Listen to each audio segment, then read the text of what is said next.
اور اسی طرح سے we have to understand the traps of shaitan. You know, the amazing thing about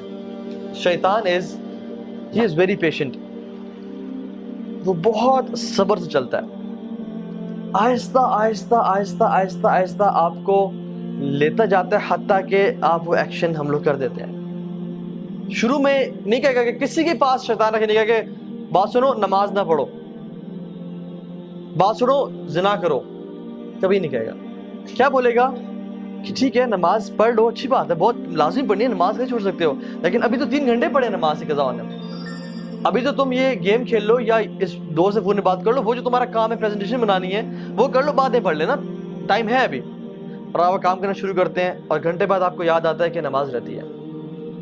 پھر آتا ہے کہ نماز پڑھو گے تم، چھوڑنے کا تو سوال نہیں پیدا ہوتا، لیکن پہلے یہ کام کر لو، پہلے اس دوست سے کال کر لو، یا پہلے یہ چیز کر لو، تمہارا ہوم ورک رہتا ہے یا تمہارا یہ پروجیکٹ رہتا ہے، اس پہ تھوڑا کام کر لو، اور آرام سے فری ہو کے دل کی تسلی کے ساتھ فوکس ہو کے نماز پڑھنا۔ تو آپ کو اس نے کیا کہا کہ پرائورٹی تمہاری یہ ہے، جب فری ہو جاؤ گے پھر نماز پڑھ لینا، اور آپ اس میں انوالو ہوئے حتیٰ کہ 2 گھنٹے گزر گئے اور آپ کو اچانک سے یاد ہے کہ اوہ نماز چلی گئی، اور پھر آتا ہے کہ آپ کیا قضا پڑھو گے تم، اور اب عصر کی نماز کا ٹائم ہو گیا ہے، تم نے فجر بھی چھوڑ دی، ظہر بھی چھوڑ دی، اب تم عصر کے سامنے اللہ کے سامنے کھڑے ہو گئے، اب کل سے 5 وقت کی نماز پڑھنی ہے، اور پھر آپ کہتے ہیں ہاں میں کل سے 5 وقت کی نماز پڑھوں گا، اور یہ کل کبھی نہیں آتا، حتیٰ کہ انسان کورٹ میں چلا جاتا ہے۔ یہ میں اپنا پرسنل ایکسپیرینس بتا رہا ہوں آپ کو، میں جب یونیورسٹی میں تھا when I was not practicing، یہ تو میرا حلیہ بالکل بھی نہیں تھا اور ہم لوگ برائی میں تھے، تو میں اس چیز کو سمجھتا تھا کہ نماز بڑی امپورٹنٹ ہے، لیکن ہوتا کیا تھا کہ چلو ابھی ٹائم ہے، پڑھ لیتے ہیں پڑھتے ہیں، اور کرتے کرتے 1 نماز چھوٹی، 2 چھوٹی، اب کل سے پوری پڑھیں گے، باقی بھی چھوڑ دی ساری، اور کل اگلے دن صبح اٹھے ہی 8 بجے، او فجر گئی،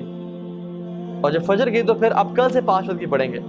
تو دس از ہاؤ شیطان پلیز۔ اسی طرح سے زنا کے معاملے میں، فورنیکیشن کے معاملے، وہ نہیں کہے گا کہ چلو یہ عورت ہے اس کے ساتھ تم بدفعلی کرو، وہ کہے گا کہ شی از سو فرینڈلی، اور کتنا برا لگے گا کہ تم اتنے روڈ بن کے رہو اس کے سامنے، اور کسی کا دل دکھانا کوئی اچھی بات ہے، تو اسے حال چال تو پوچھو، صرف کام کی بات، یہ تو بدتمیزی ہے۔ اور وہ کرتے کرتے آپ کام کی بات پوچھیں گے، باتیں کرتے کرتے فیلنگز ڈیولپ ہونا شروع ہو جائیں گی، اور آپ کے ذہن میں بہت سارے خیالات اس کو حسین کر کے، حدیث میں کیا آتا ہے، اللہ اکبر، اللہ کے نے فرمایا کہ شیطان نامحرم کو تمہارے ذہنوں میں حسین کر کے پیش کرتا ہے، وہ اتنی خوبصورت ہوتی نہیں ہے جتنی وہ خوبصورت کر کے تمہارے سامنے پیش کرتا ہے، حتیٰ کہ انسان فینٹیسائز کر رہا ہوتا ہے کہ یار سبحان اللہ کیا بہترین نیچر ہے اس کی، کیا خوبصورت ہے یہ، کیا اچھی عورت ہے یہ، اتنی ہوتی نہیں ہے، تو شیطان اس کے بارے میں وہ کر رہا ہوتا ہے، حتیٰ کہ آپ کے دل میں اس کے لیے پیار محبت ڈیولپ ہو جاتا ہے، and you die to meet her. اور جب آپ میٹنگ کرنے جاتے ہیں تو آپ کو نہیں کہتے، تم نے تو یہ چیز ذہن میں نہیں ہوتی کہ تم نے اس کے ساتھ برا گناہ کرنا ہے، بس ہوتا ہے کہ we'll just meet, I'll just see her, I'll maybe propose her or something، لیکن what happens is ہمارے پاس کاؤنسلنگ میں لڑکے آتے ہیں اور کہتے ہیں کہ ہاں بھائی ہمارا ارادہ بھی نہیں تھا، لیکن حالات ایسے بنتے چلے گئے کہ ہم سے یہ گناہ ہو گیا، اور اب کیا کریں، کیا اللہ معاف کرے گا؟ اور پھر آتا ہے اور کہتا ہے کہ اب تم نے اتنا بڑا گناہ کر لیا، اب تم اسے چھوڑ دو گے،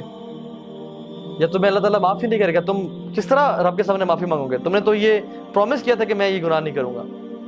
تو اللہ سے بھی نا امید کرتا ہے۔ آدم علیہ السلام سے اس نے یہ گناہ کروایا نا، لیکن توبہ کروانا، کیونکہ فرسٹ ایکسپیرینس تھا اس کا آدم کے ساتھ علیہ السلام، توبہ کروانا جو ہے نا اسے نا امید نہیں کر سکا۔ آدم علیہ السلام نے کیا کیا، ربنا ظلمنا انفسنا وان لم تغفر لنا وترحمنا لنکونن من الخاسرین۔ تو اس نے ارادہ کیا کہ آج کے بعد میں ان کو گناہ بھی کرواؤں گا، اور کہوں گا کہ تم اس منہ سے توبہ کرو گے، 100 چوہے کھا کے بلی حج کو چلی۔ یہ جو باتیں ہیں نا کہ اللہ سے نا امید کر دینا، this is how شیطان plays۔ تو we have to understand کہ ہم نے شیطان کو ٹیکل کہاں پہ کرنا ہے۔ the first thought comes to our mind، اس کو وہیں پہ روکنا۔